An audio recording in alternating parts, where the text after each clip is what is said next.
Hello viewers, మీరందరూ డిఎస్సికి prepare అవుతాకి రెడీగా ఉన్నట్లున్నారు. అలాగే టెట్ రాసే వాళ్ళందరూ టెట్కి ప్రిపేర్ అవడానికి రెడీగా ఉన్నారు కదా. అయితే మళ్ళీ రెండోసారి టెట్ రాయాలా వద్దా అని మీకు కన్ఫ్యూజన్ ఉంది కదా. అది కూడా నేను క్లారిటీ ఇచ్చాను మీకు. అయితే ఇప్పుడు ఏంటంటే నిన్న వచ్చినటువంటి కొత్త న్యూస్, రెండు డిఎస్సి నోటిఫికేషన్స్. అంటే ఏంటి, ఒకసారి క్వాలిఫై అయిన వాళ్ళకి డైరెక్ట్ డిఎస్సి పెడతానని, అలాగే టెట్ క్వాలిఫై అవ్వని వాళ్ళు, అలాగే ఫస్ట్ టైం ఫ్రెషర్స్ ఎవరైతే రాస్తున్నారో వాళ్ళకి మరొక నోటిఫికేషన్ ఇస్తానని అన్నారు. సరే, ఏదైతే ఏంటండి, మీరు ఆల్రెడీ క్వాలిఫై అయ్యారనుకోండి, మీకు మళ్ళీ రెండోసారి రాయటానికి అవకాశం ఇవ్వలేదనుకోండి, అసలు no problem, well and good అనమాట. హ్యాపీగా డిఎస్సికి ప్రిపేర్ అయిపోవచ్చు. ఎవరైతే అస్సలు క్వాలిఫై అవ్వలేదో వాళ్ళు టెట్ రాసుకుంటారు, ఇక మనకి సంబంధం లేదు. కాబట్టి ఏది జరిగినా సరే మన మంచిగా అనుకోండి. అవకాశం ఇస్తే ఒకసారి అటెంప్ట్ చేయండి, ఇవ్వకపోతే డిఎస్సికి ప్రిపేర్ అవ్వండి. అసలు ఇంకా మనకి చాలా కన్ఫ్యూజన్ అనేది పోతుంది.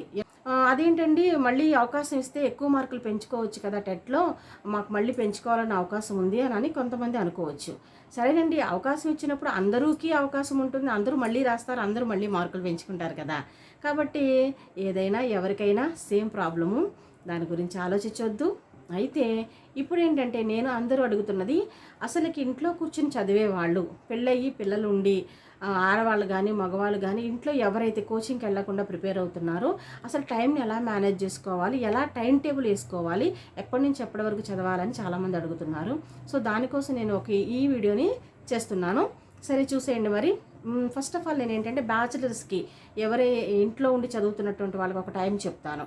మీరు ఇంతకుముందు 8 గంటలు పడుకోండి, 9 గంటలు పడుకోండి, అదంతా పక్కకు పెట్టేయండి. ఇప్పటి నుంచి మీరు ఒక 5.5 6 అవర్స్ పడుకోవడానికి సిద్ధమైపోండి.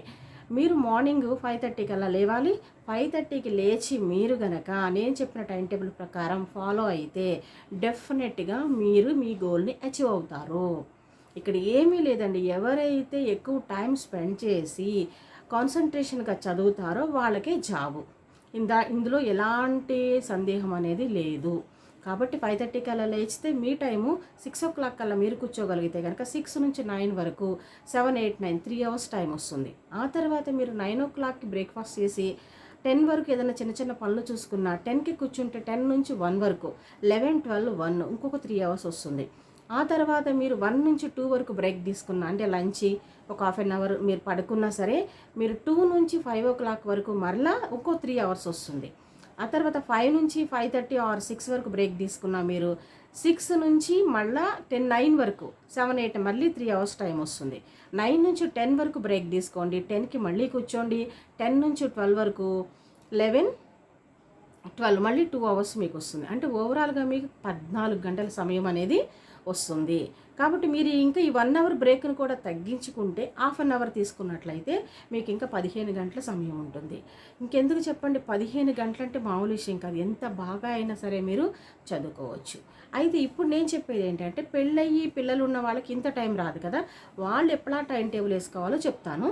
మీరేం చేస్తారంటే, ఎప్పటిలాగానే 5:30 కల్లా లేచి మీరు 6 o'clock నుంచి మీరు ఇంట్లో పనులన్నీ కూడా, టిఫిన్ కానీ లంచ్ ప్రిపేర్ చేయటం, ఒకవేళ పిల్లలు ఉంటే వాళ్ళకి క్యారేజీలు కట్టి వాళ్ళకి స్కూల్ పంపించడం, ఎట్టి పరిస్థితుల్లో కూడా 8:30 కల్లా మొత్తం అంతా అయిపోవాలి. 8:30 కల్లా మొత్తం అయిపోయి మీరు ఫ్రెష్ అప్ అయిపోయి 9 o'clock కల్లా మీరు కూర్చోవాలి. ఇక మీ కిచెన్కి తాళం పెట్టేసేయండి. 9 తర్వాత ఇంటి కిచెన్లోకి వెళ్ళొద్దు.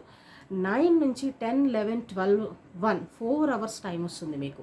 ఈ 4 hours అస్సలు మీరు లేవద్దు, ఎలాంటి పనులు పెట్టుకోవద్దు. ఓకే, తర్వాత 1 వరకు చదివిన తర్వాత 1 నుంచి 2 o'clock వరకు మళ్ళీ చిన్న చిన్న పనులు ఏమైనా ఇంట్లో ఉంటే చూసుకోండి.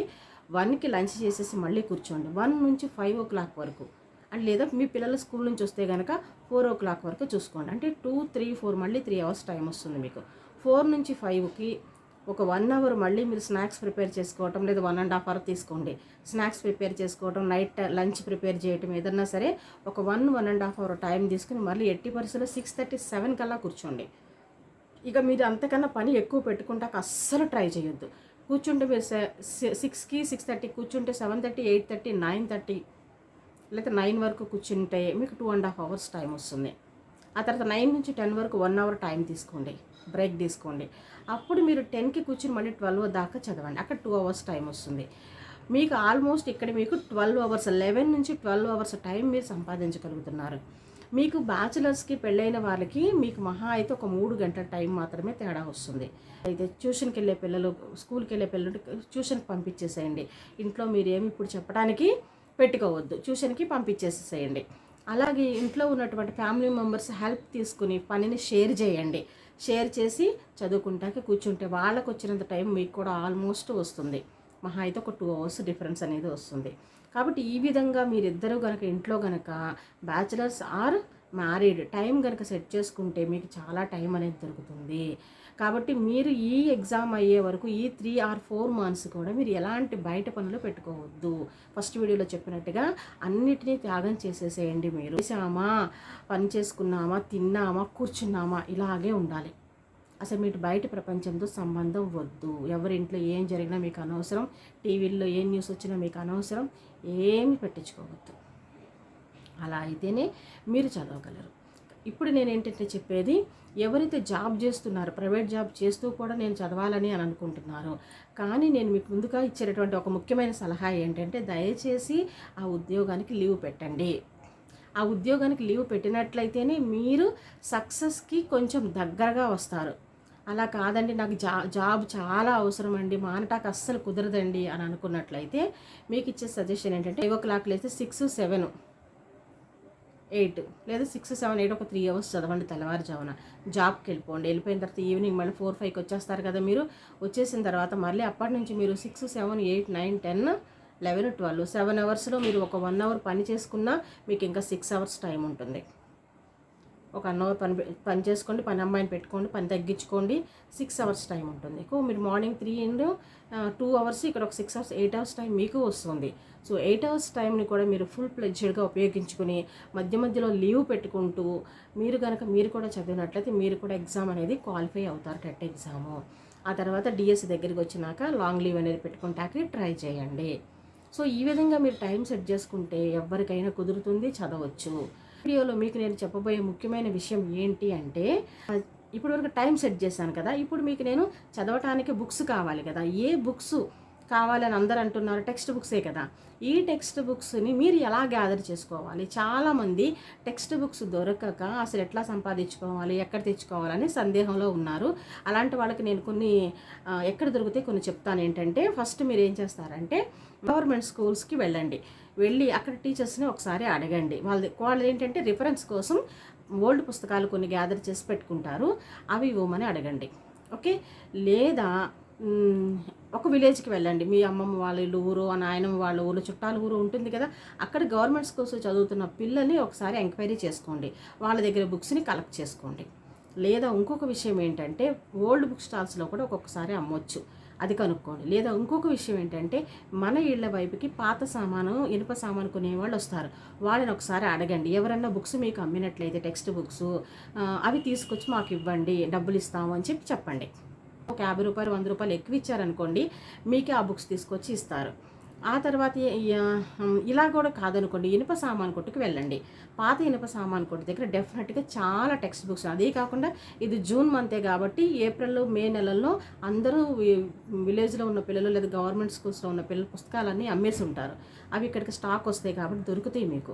సో ఈ విధంగా ఒక రోజు కష్టపడండి, ఒక రోజు కష్టపడితే బుక్స్ అన్నీ గ్యాదర్ అవుతాయి. లేదా అలా కూడా కుదరదు అనుకుంటే కనుక మీకు ఆన్లైన్లో డౌన్లోడ్ చేసుకోండి. డౌన్లోడ్ అడ్రస్ కూడా ఈ వీడియోలో పెడతాను.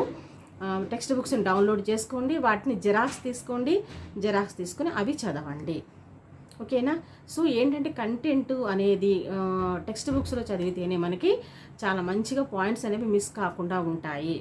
సరే, ఎవరికైతే తక్కువ టైం ఉంటుంది, మేడం మాకు ఇన్ని టెక్స్ట్ బుక్స్ గ్యాదర్ చేసుకుని చదువుకుంటా టైం లేదు, మాకు అంత టైం ఉండట్లేదు కదా మాకు అని అనుకున్న వాళ్ళు ఏం చేస్తారు అని అంటే, మెటీరియల్స్ చాలా దొరుకుతున్నాయి బయట. కొన్ని మంచి మంచి పబ్లిషర్స్ ఉన్నారు. అంటే నాకు తెలిసి నేను ఎవరిని ఏమీ ప్రమోట్ చేయడానికి చెప్పట్లేదు. ఎస్&ఎస్ పబ్లికేషన్స్ బుక్స్ నేను చదివినప్పుడు కూడా ఈ బుక్ చదివాను. పబ్లిషర్స్ కానీ, అను కానీ, టీచర్స్ అకాడమీ కానీ, షైన్ ఇండియా కానీ, ఇలాంటి వాళ్ళవి కొంచెం మెటీరియల్స్ మంచిగా ఉంటాయి. ఏదో ఒకటి మీకు దొరికింది కలెక్ట్ చేసుకుని పెట్టుకోండి. అలాగే మీరు మెథడాలజీకి కూడా ఇప్పుడు ఈ తక్కువ టైంలో టెక్స్ట్ బుక్స్ చదవటానికి మీకు అంత కుదరదు కాబట్టి ట్రై మెథడ్స్లో మీకు 3 మెథడాలజీలు కలిపి మంచి బుక్స్ వస్తున్నాయి. అది కూడా మీరు బయట ఎస్&ఎస్ పబ్లిషర్స్కి వస్తుంది, అది కూడా మీరు బయట తీసుకోండి. సో అది మీరు మెథడాలజీకి ఆ బుక్ కొనుక్కుని దగ్గర పెట్టుకోండి. ఇంకా ఏంటంటే ఈ 4 months కూడా న్యూస్ పేపర్ వేయించుకోండి. ఒక స్టాండర్డ్ న్యూస్ పేపర్ అనేది మంచిది. న్యూస్ ఏదైతే బాగా కవర్ చేస్తుందో అది వేయించుకోండి కంపల్సరీగా. అందులో మీరు కరెంట్ అఫైర్స్ని చాలా బాగా గ్యాదర్ చేసుకోవచ్చు. కాబట్టి న్యూస్ పేపర్ మీరు వేసుకోండి, కరెంట్ అఫైర్స్ మొత్తం కవర్ అయిపోతాయి. జీకే అంటారా, దాన్ని పక్కన పెడదాం. అది మీరు ఎంత పెద్ద పెద్ద జీకే బుక్కులు కొనుక్కున్నా మీకు వచ్చే తక్కువ బిట్స్లో అంత బుక్ చదవటానికి మీకు ఎప్పుడు టైం దొరకదు. కాబట్టి జీకేని పక్కన పెట్టండి. జీకేలో ఏమేమి చదివితే కొన్ని పాయింట్స్ కలుస్తాయి అనేది నేను మరలా ఒక వీడియో పెడతాను. కరెంట్ అఫైర్స్ కూడా ఎలాగా మనం పేపర్లో కలెక్ట్ చేసుకోవాలనేది కూడా నేను ఒక వీడియో పెడతాను. అది చూడండి, చాలా బాగా మీకు ఉపయోగపడుతుంది. అలాగే ఈ విధంగా మీరు బుక్స్ని, మెటీరియల్స్ని కలెక్ట్ చేసుకుని పెట్టుకున్నట్లయితే మీరు యుద్ధానికి రెడీగా ఉన్నట్టే. అంతే కదండి, యుద్ధం చేయాలంటే మన ఆయుధాలన్నీ ముందు పెట్టుకోవాలి కదా. ఇవన్నీ రెడీ చేసేసుకోండి. 1-2 రోజుల్లో మొత్తం అన్నీ సెలెక్ట్ చేసి పెట్టుకోండి. లేదా మీరు ఆల్రెడీ ఒకసారి కలెక్ట్ చేసుకుని పెట్టుకుంటే కనుక వెల్ అండ్ గుడ్. ఇక చదవటానికి ప్రారంభించేసేయండి, డిఎస్సికి చదివేసేయండి. నేను చెప్పినటువంటి ఈ టైమింగ్స్ని మీరు అస్సలు ఎక్కడా కూడా ఒక అరగంట కూడా వేస్ట్ చేసుకోవద్దు. ఓకేనా? నిద్ర కూడా రాకుండా ఉండటానికి కూడా నేను మీకు టిప్స్ చెప్పాను కదా, ఆ టిప్స్ ఫాలో అవుతూ మీరు చదవటానికి సన్నద్ధం అవ్వండి. ఇందులో నేను మీకేం చెప్పబోతున్నాను అంటే, ఆల్రెడీ మీకు టైం మేనేజ్మెంట్ ఎలా చేయాలో చెప్పాను, నిద్ర రాకుండా ఉండటానికి టిప్స్ చెప్పాను, అలాగే బుక్స్ని ఎలా గ్యాదర్ చేసుకోవాలో కూడా చెప్పాను.